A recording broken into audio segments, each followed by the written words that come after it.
નમસ્કાર મિત્રો, ગુજરાત ફર્સ્ટના રાજકોટના રિપોર્ટર રહીમભાઈ લાખાણી આજે ગીર ગંગા પરિવાર ટ્રસ્ટના જે રાજકોટની બાજુમાં પોલીસ હેડક્વાર્ટરની બાજુમાં જે લાખાણી સરોવર બની રહ્યું છે હરીશભાઈ લાખાણીના આર્થિક સહયોગથી એની વિઝિટે આવ્યા છે અને પાણીના મહત્ત્વ વિશે આપણે રહીમભાઈ ખુદ એ મોટા રિપોર્ટર છે અને ઘણું બધું એની પાસે પણ નોલેજ છે કે જે રાષ્ટ્રને, પ્રકૃતિને, પશુ પંખીને કામ આવે.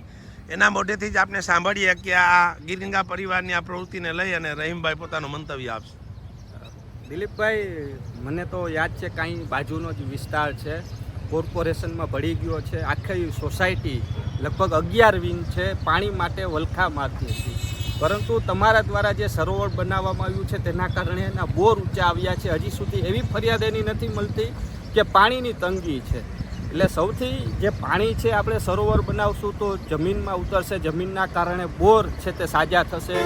જે પાણી દરિયામાં વહી જતું હતું તે અટકશે તો ફાયદો આપણને જ થવાનો છે. આપણી સાથે સાથે જે પશુ પક્ષીઓના જે અવાજ અત્યારે આપણે સાંભળી રહ્યા છીએ તે પણ પાણી પીતા હોય છે, આવતા હોય છે. એટલે પાણી બચાવવું, જળ એ જ જીવન એક સૂત્ર છે, તે સાર્થક તમારા દ્વારા થઈ રહ્યું છે ને રાજકોટ વાસીઓ માટે પણ આ એક પ્રેરણાદાયક છે કે લોકોએ પાણી બચાવવું એ જરૂરી છે.